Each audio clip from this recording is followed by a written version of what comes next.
Let's take a look at the most popular file type today for images, JPEG, and how it compresses data.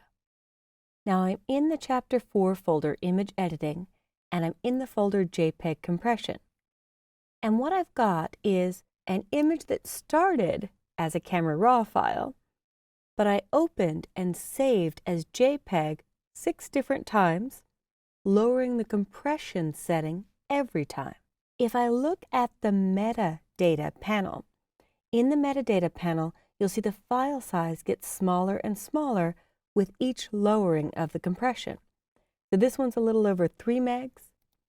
This one is 1.5 megs.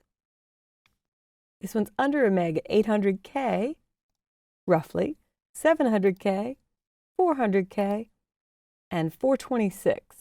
426 and 471, not a big difference. But from a distance, you really can't see the quality loss. JPEG is known as a lossy, L-O-S-S-Y, a lossy form of compression. And let me just open one image to explain what lossy means.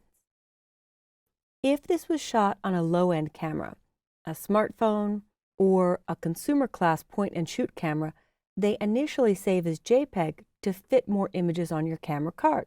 On that first image, it may look at the photo and decide, you won't notice if I trash 300 pixels. So, you've lost 300 when you just take the shot. Now, if you open it, make a change and do File, Save As, and leave it on JPEG again, Photoshop may decide to trash 300 more pixels, so you've lost 600 pixels. And it gets progressively worse.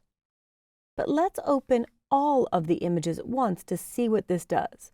I'm going to close this one file, and I'll come back to Bridge, and I'll click on the quality of 2 and shift-click on the quality of 12, and it selects everything in between. Now, if I double-click on any one of the selected images, it opens them all. So I've got 2 through 12 for the quality setting open. A little power user trick. I want more area to see my images. So on your keyboard on both Mac and Windows, you can hit Shift-Tab to hide the panels only on the right. They're still there if I mouse over the dark bar on the right side, but Shift-Tab hides them. Shift-Tab again shows them. For now, I'm hitting Shift-Tab to hide the panels on the right, but leave my Tools and Options bar up.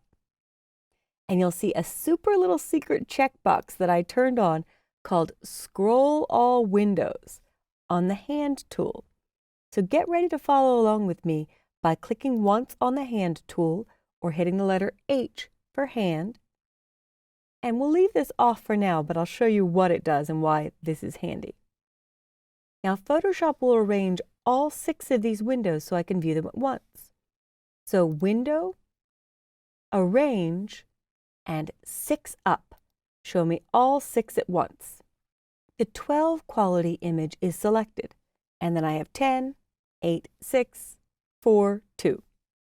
But on the 12 quality image, I'm going to scroll down so I can get into the pasta and just choose View Zoom In twice. Let's go for 3 times. All right. Once I've zoomed in, I'm just going to pick a row of pasta to look at. So I'm looking at where these 2 pastas meet. Now, so that all windows go to that location, I'm going to choose Window, Arrange, Match All. All open images will go to 100% and that exact same spot. In fact, the trick on this image is all the images are the same width and height. All of them are 300 pixels per inch. The resolution, that number, is really separate from the compression technique. So in a JPEG image, the first time we saved is 12. Between 12 and 10, I don't really notice any quality loss. But I can start to see at 8 a little bit of noise here in this piece of pasta that's not really in that piece of pasta, the exact same piece. I'm looking for these 2 kind of like eyes and a little loop of hair. That's how I described it. So between 12 and 10, I don't see much of anything. Maybe a little bit is visible here, but much more of the trashed pixels or lossy compression, the data it threw away, is obvious right here. You'll also start to see color shifts in given areas. If I look at this, there's a little more pink here than there was there, or even here. Now, if you look at the quality of 6, I can really start to see a lot more things going on. I see noise in this piece of pasta. You may see whole new colors peeking in like cyan or red or pink.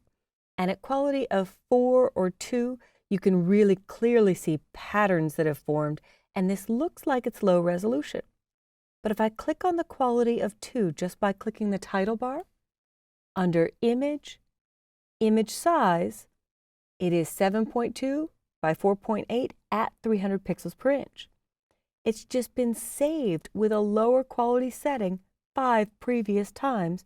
There's no helping it anymore. So when I get a JPEG, the first thing I do is put it in an uncompressed format, .psd or .tiff. So here's how I do that. If I come back to Browse in Bridge, I left the original .psd in the Lesson 4 folder for you. So the Pasta 300 pixels per inch PSD is what I'm double-clicking to open. And I'll actually bring this up so it's a floating window, and it will get large just so I don't mess up the ones in the background. And when I do File, Save As, the first time I save as JPEG, I just want to show you the dialog. When I hit Save, here is where I chose my compression setting. So if I had gotten this as a JPEG originally, I would choose File, Save As, and make sure the format is Photoshop, which adds the extension .psd, or I could choose to save as a TIFF. Now I already have a TIFF in this folder, but I wanted to explain the next compression type. TIFF, and I'll just put a little dash here with my initials, TIFF does lossless compression. If I hit Save with a little LZW compression, it doesn't harm the image when it's saving the file. It might look at this kitchen and say, there are 1,000 pixels that have a 5% black value.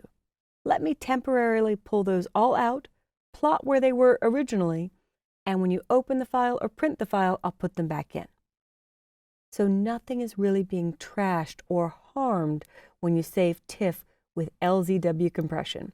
And if you're a trivia buff, LZW just stands for Lempel, Ziv, and Welch, the guys who invented the compression ratio technique. Now I promised to show you a handy little feature on the hand tool, no pun intended.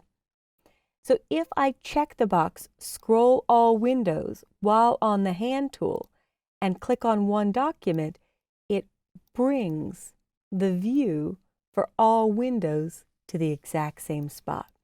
I love that for file comparison, and so for this example, it's really helpful. So the bottom line is, if you receive a JPEG, get it in Photoshop or TIFF immediately so you don't destroy it as you make corrections. You could save one other version of a JPEG out to someone else and it won't lose that much quality because, as we can see, between 12 and 10, not a lot was lost. But I never work on the JPEG again because I don't want it to get progressively worse and worse if I keep saving over that same JPEG file. So that's your summary of JPEG, which is a lossy compression, TIFF, which is a lossless compression, and Photoshop, which is not compressed at all and will keep your file with layers in Photoshop's native format. You can try this with one image of your own, just changing the compression and changing the file name every time you save to see the results that I've gotten on my screen.